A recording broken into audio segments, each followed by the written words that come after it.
Hello guys. आज मैं partnership शुरू करने जा रहा हूँ। आज पार्टनरशिप का पहला लेक्चर और 4 लेक्चर्स में मैं पार्टनरशिप कंप्लीट कर दूंगा। इससे पहले मैं लेक्स पे वीडियो दे चुका हूँ, और अगर आप लेक्स पे मेरा वीडियो देखना चाहते हैं तो डिस्क्रिप्शन में मैं लिंक दे दूंगा, वहाँ से आप मेरी लेक्स की वीडियो देख सकते हो। तो चलिए आज पहला लेक्चर शुरू करते हैं पार्टनरशिप का। ये टोटल 4 लेक्चर्स आएंगे। तो चलिए शुरू करते हैं। तो सबसे पहले हम समझेंगे कि पार्टनरशिप होता क्या है। As the business expands one needs more capital and larger number of people to manage the business and share its risk. जैसे जैसे हमारा बिजनेस एक्सपैंड होता है तो हमें ज़्यादा कैपिटल की ज़रूरत पड़ती है, ज़्यादा इन्वेस्टमेंट की ज़रूरत पड़ती है। तो उस इन्वेस्टमेंट को पूरा करने के लिए हम अपने बिजनेस को एक्सपैंड करने के लिए कुछ पार्टनर्स को ऐड करते हैं बिजनेस में, और यहाँ से ही कंसेप्ट आता है पार्टनरशिप का। In such a situation people usually adopt the partnership form of organisation. और इस तरह की सिचुएशन में लोग जो हैं अडॉप्ट करते हैं पार्टनरशिप ऑर्गेनाइजेशन में। Accounting for partnership firms has its own peculiarities, as the partnership firm comes into existence when two or more persons come together to establish business and share its profits। तो ये line बहुत important है guys. Partnership तभी existence में आएगी जब दो या दो से ज़्यादा पर्सन्स एक दूसरे के साथ मिलेंगे, तभी पार्टनरशिप एग्जिस्टेंस में आएगी, जब दो या दो से ज़्यादा लोग मिलके अपना प्रॉफिट या लॉस को शेयर करेंगे। अब next line, partnership is govern by the partnership act 1932 section 4। तो ये बात आप याद रखेंगे कि कौन सा एक्ट जो है पार्टनरशिप के रिलेटेड है, तो ये आपको बात याद रखनी है। The partnership act 1932 is related to partnership. तो यहाँ पे ये देखने को मिलेगा आपको, the partnership act 1932 section 4 of the Indian partnership act 1932 defines partnership. तो कौन सी सेक्शन है जो इस एक्ट की डिफाइन करती है पार्टनरशिप को, वो है section 4 of the Indian partnership act. तो अब हम देखेंगे कि क्या डेफिनेशन है पार्टनरशिप की। The relation between persons who have agreed to share the profit of a business carried on by all or any of them acting for all। तो ध्यान से इस डेफिनेशन को समझेंगे। ये बोल रहा है कि दो पर्सन्स के बीच में रिलेशन, दो या दो से ज़्यादा पर्सन्स के बीच में रिलेशन जो कि एग्रीड हो जाते हैं प्रॉफिट और लॉस को शेयर करने के लिए बिजनेस के, और उनमें से सभी पर्सन्स भी एक दूसरे के लिए एक्ट कर सकते हैं, और उनमें से एक पर्सन भी सबके लिए एक्ट कर सकता है। जैसे एग्जांपल के तौर पे मैं कहूँ, अगर 4 आदमियों के बीच पार्टनरशिप है तो वो 4 के 4 जो हैं बिजनेस में पार्ट ले सकते हैं, या फिर उनमें से कोई एक एक्टिव पार्टनर रह के सबके लिए काम कर सकता है। तो चलिए आगे चलते हैं। Partnership and partnership firm. तो अब पार्टनर्स क्या हैं और पार्टनरशिप फर्म क्या है। Persons who have entered into partnership with one another are individually called partners. वो लोग जो पार्टनरशिप में एंटर करेंगे एक दूसरे के साथ, उनको पार्टनर्स बोला जाएगा। जैसे एग्जांपल के तौर पे मैं बता दूं आपको कि 4 आदमी अगर पार्टनरशिप में आते हैं तो वो हर एक आदमी, वो 4 के 4 आदमी जो हैं पार्टनर्स कहलाएंगे, और कोलेक्टिवली कॉल्ड फर्म। और वो 4 पार्टनर्स को मिला दिया जाए तो वो बनाएंगे firm. The name under which the business is carried is called the firm name. और जिस नाम पे उनका बिजनेस चलेगा उसको बोलेंगे हम फर्म नेम। वो कोई भी नाम रख सकते हैं। A partnership has no separate legal entity. इसकी कोई भी अलग लीगल एंटाइटी नहीं होगी apart from the partners constituting. और जो वो पार्टनर्स होंगे वही होंगे। 10 the essential features of the partnership. अब हम कुछ असेंशियल फ्यूचर्स के बारे में पढ़ेंगे पार्टनरशिप। तो JKSSB ज़रूर यहाँ से क्वेश्चन पूछ सकता है। वेट गाइस, एक मिनट।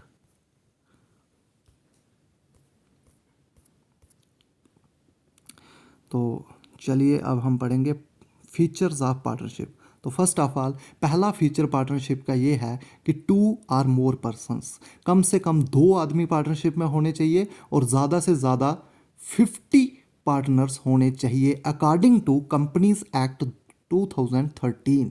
तो minimum 2 and maximum 50। In order to form partnership there should be at least 2 persons coming together. तो देखिए यहाँ पे मैंने अंडरलाइन किया हुआ है इस चीज़ को कि कम से कम 2 पर्सन्स जो हैं कमिंग टुगेदर आने चाहिए फॉर द कॉमन गोल, और उनका गोल भी सेम होना चाहिए। In other words the minimum number of partners in A firm can be 2।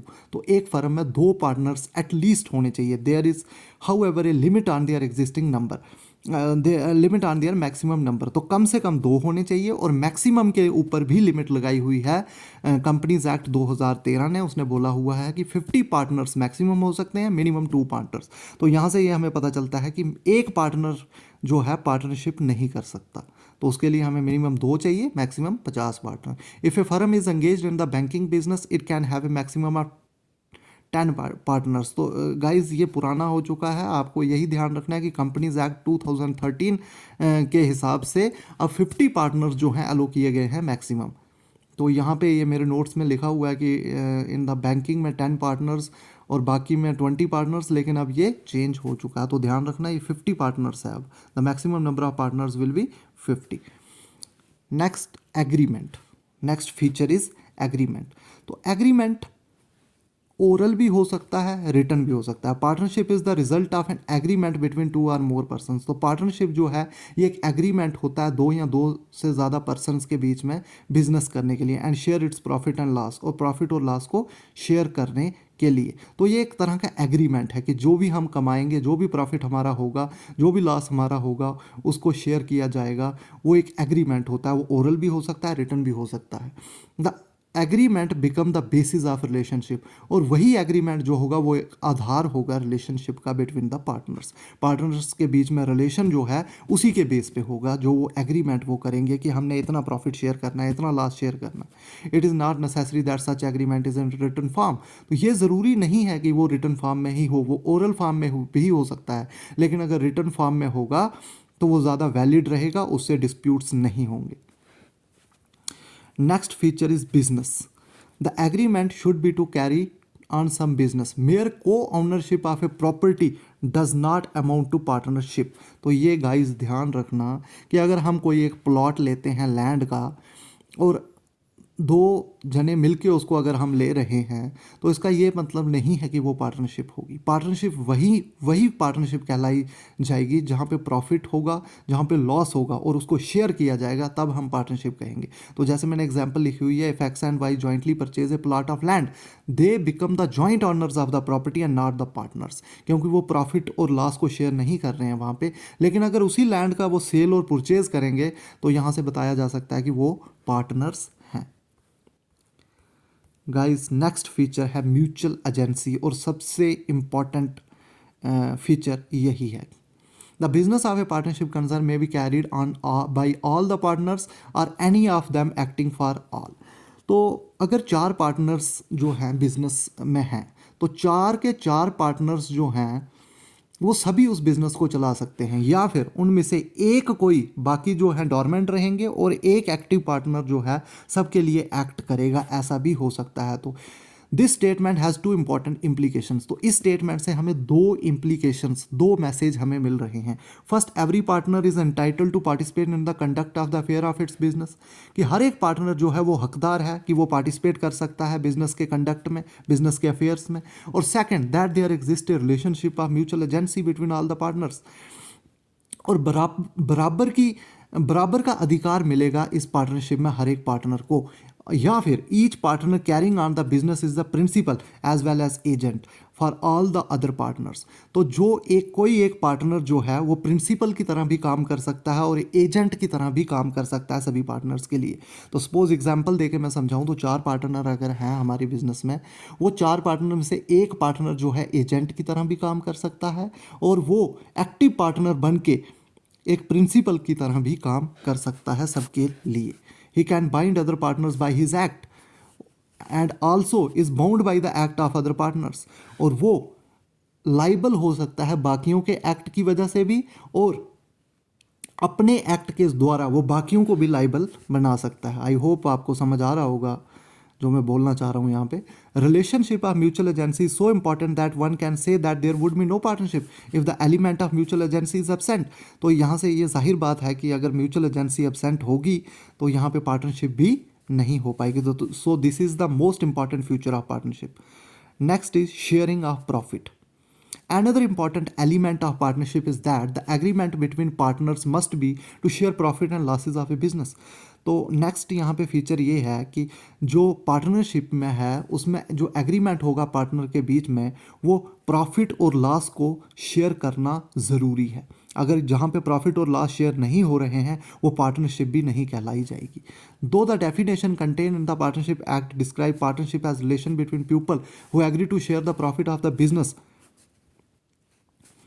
the sharing of loss is implied, thus sharing of profit and loss is important।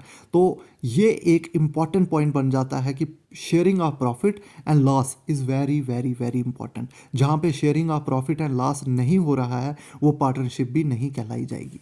If some persons join hands for the purpose of some charitable activity, देखो कुछ अगर partners जो हैं वो मिलकर charitable activity के लिए hand मिला रहे हैं तो वहाँ पे कोई भी प्रॉफिट और कोई भी लॉस नहीं होगा, तो इसलिए इसको पार्टनरशिप नहीं कहलाया जाएगा। ठीक, नेक्स्ट फीचर है लाइबिलिटी ऑफ द पार्टनरशिप, कि पार्टनरशिप की लाइबिलिटी कैसी रहेगी। Each partner is liable jointly with all the partners and also severally to the third party for all the act of the firm done while he is a partner. Not only that, the liability of a partner for act of the firm is also unlimited. This implies that his private assets can also be used for paying off the firm debts. तो liability जो होती है partner की partnership में वो unlimited होती है guys. ये टर्म आपने याद रखनी है। अभी मैं समझाऊंगा कि अनलिमिटेड क्या होता है। अनलिमिटेड का मीन्स है कि अगर कहीं फ्यूचर में जो इंडस्ट्री है, जो बिज़नेस है, सॉरी, जो हमारा फ्यूचर में बिज़नेस है, अगर उसको लॉस होते हैं तो उन लॉस के लिए आप इतने लाइबल होंगे कि आने वाले टाइम में आपके अपने पर्सनल एसेट्स भी सेल हो सकते हैं। तो इसी का मतलब होता है कि liability of a partner is unlimited. तो ये क्वेश्चन सीधा सीधा JKSSB पूछ सकती है कि पार्टनरशिप में जो लाइबिलिटी होती है पार्टनर की वो लिमिटेड होती है, अनलिमिटेड होती है, या दो ऑप्शन और आपको दे सकती है। तो आपने वहाँ पे टिक करना है कि अनलिमिटेड होती है। तो यहाँ से यही क्वेश्चन बनेगा कि liability of a partner in the partnership is unlimited. Next is partnership deed. Partnership come into existence as a result of agreement among the partners. The agreement can be either oral और written. तो partnership होती है जब agreement होता है partners के बीच में, और एग्रीमेंट ओरल भी हो सकता है और रिटन भी हो सकता है। Partnership act does not require that the agreement must be in writing. और पार्टनरशिप में ये ज़रूरी नहीं है कि वो राइटिंग में ही होगा, वो ओरल भी हो सकता है, but wherever it is writing. लेकिन जहाँ पर राइटिंग में होगा, the document which contains terms of the agreement is called partnership deed. और जहाँ पे अगर राइटिंग में हमारा एग्रीमेंट है तो जहाँ पे वो लिखा होगा उसको हम बोलेंगे partnership deed. The clauses of partnership deed can be altered with the consent of all the partners. तो ये लाइन याद रखना गाइस कि पार्टनरशिप डीड जो रिटन हमारा एग्रीमेंट है, रिटन एग्रीमेंट को चेंज तभी किया जा सकता है अगर उसमें प्रॉफिट शेयरिंग रेशो को चेंज करना है या किसी और चीज़ को चेंज करना है, नेम को चेंज करना है पार्टनरशिप फर्म की, वो तभी चेंज होगा जब सभी पार्टनर्स का कंसेंट होगा। तो यहाँ पे आप ये लाइन याद रखना, with the consent of all the partners the deed should be properly drafted and prepared as well as the provisions of the Stamp Act and preferably registered with the registrar of firms। तो ये line भी बहुत important है। जो partnership deed है उसको properly draft किया जाएगा और प्रिपेयर किया जाएगा as per the provisions of the stamp act. तो कौन से एक्ट की वजह से? स्टैम्प एक्ट की वजह से। और इसको रजिस्टर करेगा रजिस्ट्रार ऑफ फर्म। तो गाइज आई होप आपको अभी तक समझ आ रहा होगा। तो अगर आपको मेरी वीडियो बिल्कुल थोड़ी सी भी अगर अच्छी लगती है तो प्लीज़ सब्सक्राइब इट। आपको आने वाले टाइम में बहुत सारी वीडियोस देखने को मिलेंगी और ये लेक्चर्स जो हैं काफ़ी हेल्पफुल होंगे आपकी रिवीजन के लिए for JKSSB finance account assistant exam. Next हम देखेंगे कि पार्टनरशिप डीड में कंटेंट क्या होता है गाइस। तो सबसे पहले हम देखेंगे partnership deed usually contain the following details. तो ये डिटेल्स आपको देखने को मिलेंगी। सबसे पहले name and address of the firm. Firm में आपको बता चुका हूँ, बहुत सारे पार्टनर्स मिलकर एक फर्म बनाते हैं, इट्स मेन बिजनेस। और नेम और एड्रेस आपको देखने को मिलेगा पार्टनरशिप डीड में। और क्या होगा? Name and address of our partners. सभी पार्टनर्स का नेम भी होगा, एड्रेस भी होगा। Amount of capital to be contributed by each partner. एक पार्टनर कितनी इन्वेस्टमेंट कर रहा है बिजनेस में उसका भी यहाँ पे लिखा हुआ होगा। The accounting period of the firm. एक फर्म का जो अकाउंटिंग पीरियड है वो 1 साल का होगा, 6 महीने का होगा, 2 साल का होगा, वो भी यहाँ पे लिखा हुआ होगा, मेंशन्ड होगा। The date of commencement of partnership, की पार्टनरशिप कब इसकी शुरुआत हुई, कब इसकी बिगनिंग हुई, वो भी यहाँ पे मेंशन होगा। Rules regarding operation of bank accounts. कौन से बैंक अकाउंट किसके रिलेटेड हैं ये भी यहाँ पे दिए होंगे। Profit and loss sharing ratio, कि कितने रेशो में आपके प्रॉफिट्स शेयर होंगे, कितनी रेशो में आपके लॉस शेयर होंगे, ईच पार्टनर, हर एक पार्टनर का कितना शेयर है प्रॉफिट्स में, हर एक पार्टनर का कितना लॉस है, वो भी यहाँ पे मेंशन होगा।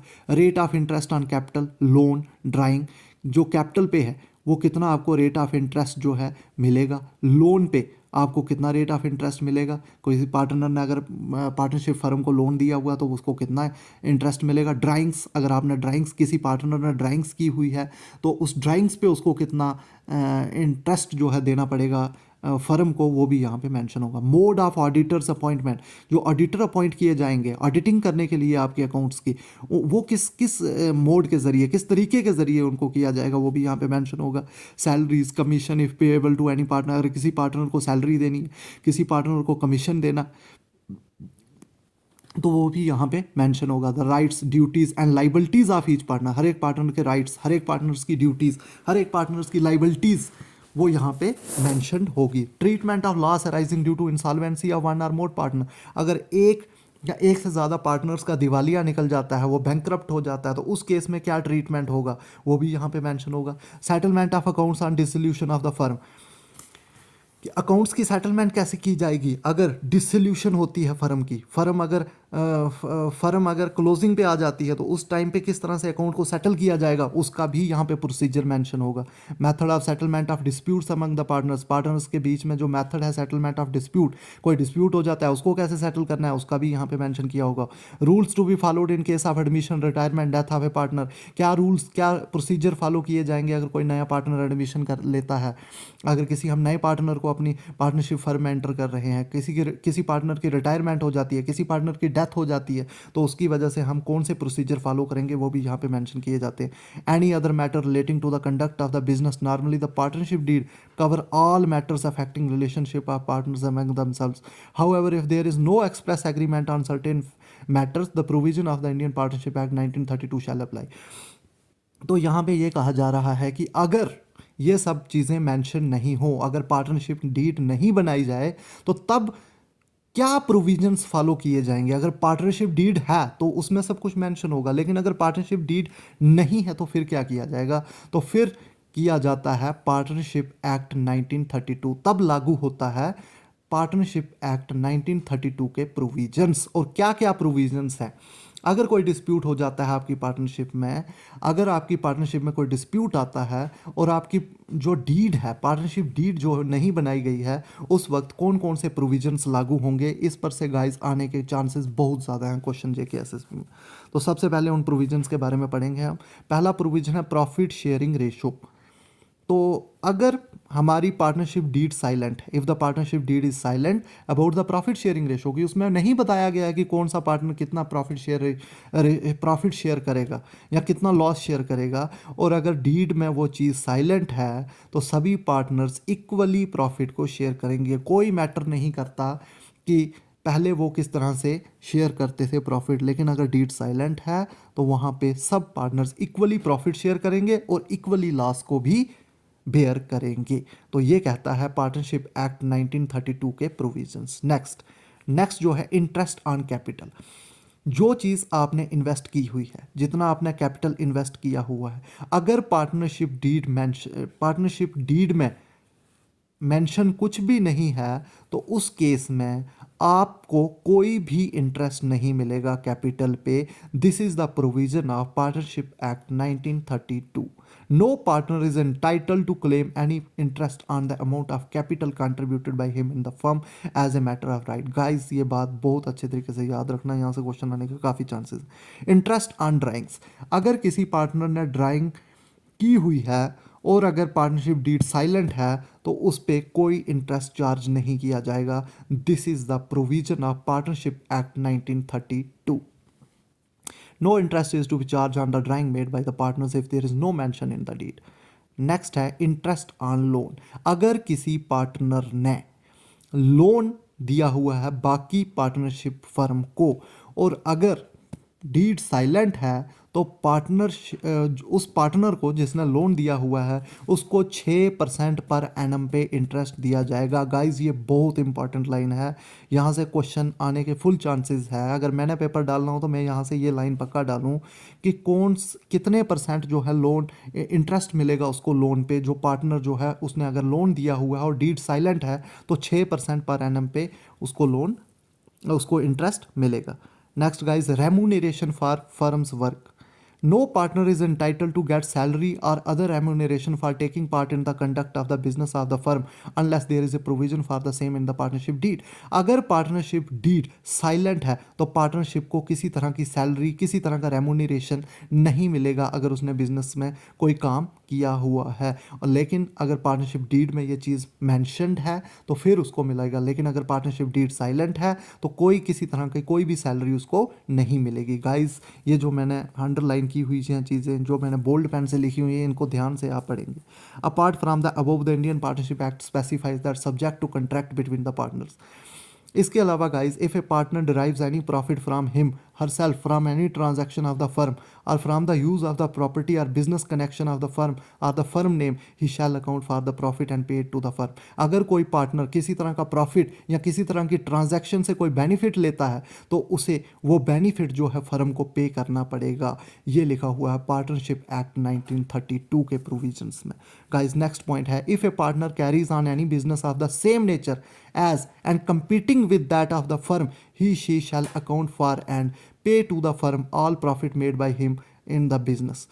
अगर कोई पार्टनर कोई बिजनेस करता है सेम नेचर का and competing with that of the firm, और उस फर्म के साथ कंपीट करने की कोशिश करता है वो पार्टनर, और वो जो भी बेनिफिट या जो भी प्रॉफिट उस वजह से कमा रहा है वो भी उस बिजनेस को पे करना पड़ेगा। This is the provision of partnership act 1932। तो ये दो पॉइंट्स भी आप ध्यान में रखेंगे गाइज। नेक्स्ट है special aspect of partnership accounts. तो कुछ और भी एस्पेक्ट हैं। Accounting treatment for partnership firm is similar to that of a sole proprietorship business with the exception of the following aspects. तो सोल प्रोप्राइटर होता है जहाँ पे अकेला इंडिविजुअल बिजनेस करता है, और पार्टनरशिप होती है जहाँ दो या दो से ज़्यादा मिलके किसी बिजनेस को करते हैं। तो maintenance of partners capital account. तो सबसे पहले यहाँ पे आपको पार्टनर्स के कैपिटल अकाउंट को बनाना पड़ता है। Distribution of profit and loss among the partners, यहाँ पे आपको प्रॉफिट और लॉस को भी डिस्ट्रीब्यूट करना पड़ता है हर एक पार्टनर को। Adjustment for wrong appropriation of profit in the past, अगर किसी तरह की कोई रॉन्ग अप्रोप्रिएशन की हुई है प्रॉफिट की पास्ट में तो उसको भी एडजस्ट किया जाएगा। Reconstitution of the partnership firm, partnership firm को दोबारा रिकॉन्स्टिट्यूट किया जाएगा। Dissolution of the partnership firm, अगर पार्टनरशिप फर्म डिसोल्यूट हो गई है तो इस केस में अकाउंटिंग ट्रीटमेंट किया जाएगा। Next guys, maintenance of capital account of partners, कि आपके जो कैपिटल अकाउंट्स है पार्टनर्स के उनको कैसे मेंटेन किया जाएगा। There are two methods guys, याद रखना दो मेथड हैं कैपिटल अकाउंट्स को मेंटेन करने के लिए। These are fix capital method and fluctuating capital method. तो एक एक करके हम इनको समझेंगे। The difference between the two lies in whether or not the transactions other than addition withdrawal of capital are recorded in the capital accounts of the partners. Guys wait, अभी आपको मैं ये फिक्स्ड कैपिटल मेथड समझाता हूँ। तो दो method है, fixed और फ्लक्चुएटिंग। तो पहले हम समझेंगे fixed capital method. Under the fixed capital method the capitals of the partners shall remain fixed unless additional capital is introduced or a part of the capital is withdrawn। Guys fixed capital method में दो तरह के account बनेंगे, एक capital account और एक current account. जो आपका कैपिटल अकाउंट है वो फिक्स रहेगा तब तक जब तक आप कोई एडिशनल कैपिटल इंट्रोड्यूस नहीं करते हैं या फिर आप कोई कैपिटल को विड्रा नहीं करते हैं उसमें से, तब तक आपका जो कैपिटल अकाउंट है वो रहेगा फिक्स। और दूसरा है करंट अकाउंट। करंट अकाउंट में आप जो है profit, loss, interest on capital, drawings, interest on drawings are recorded in separate accounts. तो इसमें जो है ये चीज़ें आपकी जो एक्स्ट्रा चीज़ें हैं वो आपकी करंट अकाउंट में से डिडक्ट होंगी या ऐड होंगी, और इसी को बोलते हैं पार्टनर्स करंट अकाउंट। तो फिक्स्ड कैपिटल मेथड में आपको दो तरह के अकाउंट्स देखने को मिलेंगे, कैपिटल अकाउंट और करंट अकाउंट। और जो कैपिटल अकाउंट है मैंने आपको कहा कि वो एक फिक्स रहेगा, तो इसीलिए जो हमें है कैपिटल अकाउंट का हमें हमेशा क्रेडिट बैलेंस दिखेगा, क्योंकि हमने जर्नल में पढ़ा हुआ है कि हमारा जो कैपिटल है वो हमेशा क्रेडिट साइड होता है और इसीलिए उसका बैलेंस जो है क्रेडिट बैलेंस रहेगा। तो partners capital account will always show a credit balance. और दूसरी तरफ जो हमारा करंट अकाउंट है, करंट अकाउंट जो है वो हमारा क्रेडिट बैलेंस भी दिखा सकता है और डेबिट बैलेंस भी गाइस दिखा सकता है। तो यहाँ पे हम ध्यान रखेंगे कि यहाँ पे मैंने ये मेंशन किया हुआ है, there is the partner's current account on the other hand may show a debit or a credit balance। तो गाइस ये बात आप याद रखेंगे।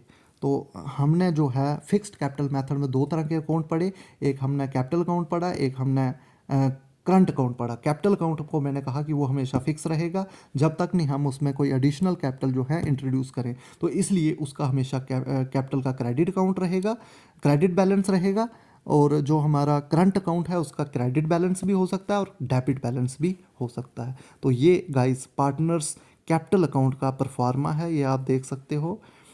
और जो कैपिटल अकाउंट है मैंने आपको बताया कि जब हम कैपिटल फ्रेश कैपिटल इंट्रोड्यूस करेंगे वो आएगी आपकी क्रेडिट साइड, और अगर हम विड्रॉल करते हैं कैपिटल का तो वो आएगी डेबिट साइड। तो यहाँ पे हम ये देख सकते हैं, ये गाइस यहाँ पे डेबिट बैलेंस दिखाया हुआ है। यहाँ पे अगर हम विड्रॉल करते हैं कैपिटल का, और ये वाली साइड आ गई जहाँ पे हम अगर कोई हमने कैपिटल इंट्रोड्यूस करना है, और ये बात याद रखेंगे हम कि इसका हमेशा क्रेडिट बैलेंस रहेगा कैपिटल अकाउंट का। तो ये बात गाइस याद रखेंगे आप सब कि क्रेडिट बैलेंस रहेगा। ओके गाइस, नेक्स्ट है partners capital account, current account sorry. Current account में बाकी जो चीज़ें बच गई वो सभी हमें करंट अकाउंट में दिखेंगी, by salary, by commission, by interest on capital, profit and loss appropriation. अगर प्रॉफिट होता है तो वो क्रेडिट साइड आएगा, बाई बैलेंस क्रेडिट डाउन। और इस साइड अगर हम देखें तो opening balance, to drawings, interest on drawings, profit and loss appropriation. अगर लॉस होता है तो वो इस साइड आएगा, profit and loss appropriation account में। To balance carry down in case of credit balance. तो ये गाइस परफॉर्मा था हमारा। तो अब नेक्स्ट हम पढ़ेंगे फ्लक्चुएटिंग कैपिटल मेथड। अभी तक हमने पढ़ा फिक्स कैपिटल मेथड, अब फ्लक्चुएटिंग कैपिटल मेथड को हम पढ़ेंगे। Under the fluctuating capital method only one account capital account is maintain for each partner. तो यहाँ पे एक ही अकाउंट, वहाँ पे हमने देखा दो अकाउंट थे, एक कैपिटल अकाउंट था, एक करंट अकाउंट था। कैपिटल अकाउंट में हम कोई किसी तरह की कोई भी उसमें एडजस्टमेंट नहीं करते थे, लेकिन करंट अकाउंट में हर तरह की एडजस्टमेंट होती थी। लेकिन यहाँ पे हमें एक ही अकाउंट है कैपिटल अकाउंट, उसी में से एडजस्टमेंट की जाती है। मेंटेन फॉर ईच पार्टनर, हर एक पार्टनर के लिए कैपिटल अकाउंट बनाया जाएगा। All the adjustment such as share of profit, loss, interest on capital, drawings, interest on drawings, salary और commission to partners extra recorded directly in the capital accounts of the partners. This makes the balance in the capital account to fluctuate from time to time. और इसीलिए जो capital account fluctuating capital method में जो capital account का balance है वो fluctuate करता रहता है। This is the reason why this method is called fluctuating capital method. तो गाइज आपको अच्छे से समझ आ रही होगी I hope.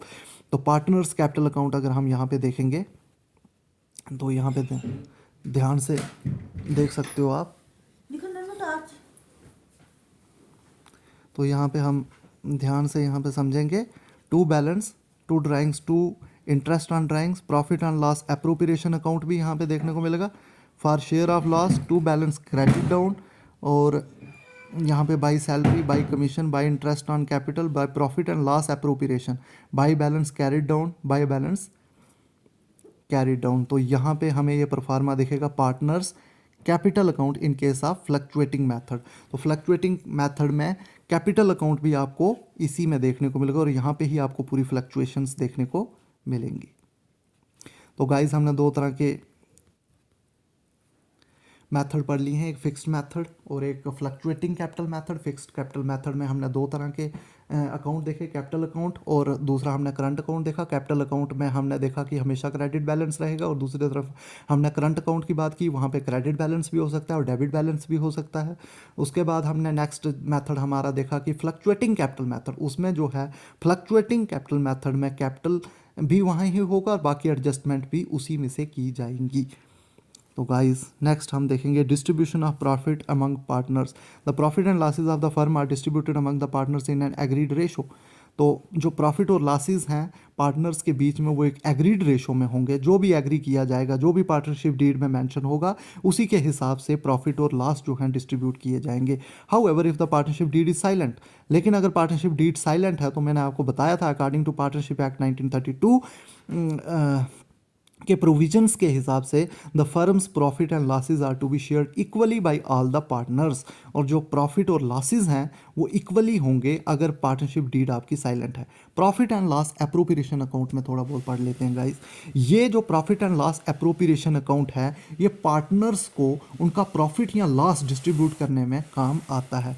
It is merely an extension of profit and loss account. तो ये बात, ये लाइन आप याद रखेंगे कि profit and loss appropriation account ये एक प्रॉफिट एंड लॉस अकाउंट की ही एक्सटेंशन है, लेकिन यहाँ पे एक हर एक पार्टनर के लिए बनता है और उनके शेयर्स, उनके प्रॉफिट, उनके लॉसेस को डिस्ट्रीब्यूट करने के लिए बनाया जाता है of the firm. It shows how the profit are appropriated or distributed among the partners. ये बताता है कि कैसे प्रॉफिट जो है appropriated or distributed among the partners, कि कैसे डिस्ट्रीब्यूट जो किए जाते हैं प्रॉफिट या लॉसेस।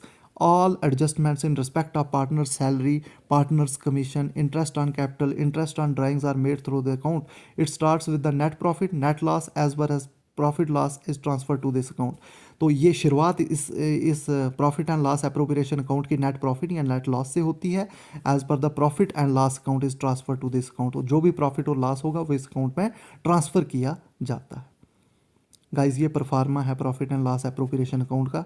इसमें हम देखेंगे कि प्रॉफिट एंड लॉस, अगर प्रॉफिट होता है तो वो हमेशा क्रेडिट साइड देखने को मिलेगा, और इंटरेस्ट ऑन ड्राइंग्स की बात करें तो इंटरेस्ट ऑन ड्राइंग्स भी हमें क्रेडिट साइड देखने को मिलेगा। अगर आपने जर्नल पढ़ा हुआ है तो आपको अच्छे से ये समझ आ रही होगी।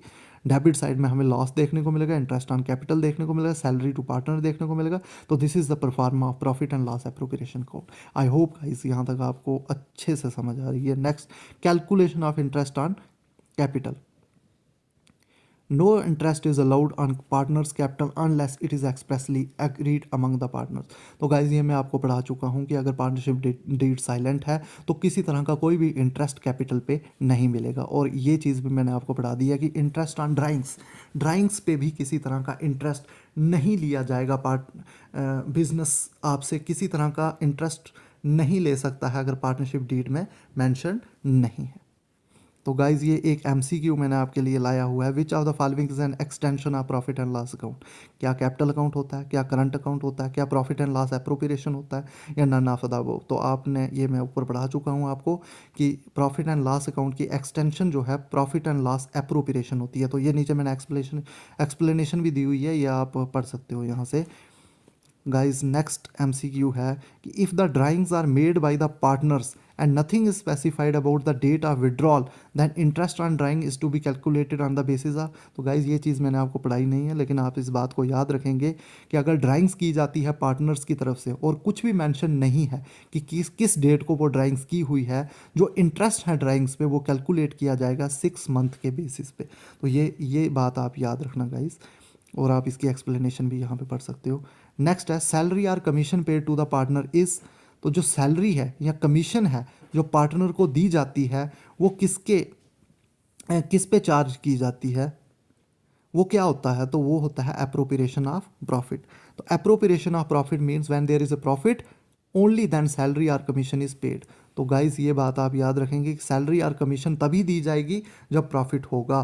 तो salary or commission paid to the partner is only appropriation of profit. तो एप्रोप्रिएशन ऑफ प्रॉफिट का मतलब है कि जब बिजनेस को प्रॉफिट होगा तभी सैलरी या कमीशन जो है वो पार्टनर्स को पे की जाएगी। अगर प्रॉफिट नहीं होता है तो किसी तरह का कोई भी सैलरी या कमीशन जो है पार्टनर्स को पे नहीं किया जाएगा। गाइस ये क्वेश्चन जो है बहुत ही इंपॉर्टेंट क्वेश्चन है। नेक्स्ट, ये UPSC भी पूछ चुका है। In the absence of any provision in the partnership agreement, profit and losses are shared by the partners in the ratio of the capital of partners, equally in the ratio of loans given by them to the partnership firm, in the ratio of initial capital introduced by the partners. तो guys मैंने आपको ऊपर बता चुका हूँ कि partnership act 1932 के हिसाब से जो है अगर पार्टनरशिप डीड साइलेंट है तो जो प्रॉफिट और लॉस हैं वो इक्वली शेयर किए जाएंगे अमंग द पार्टनर्स। तो गाइज ये आप नीचे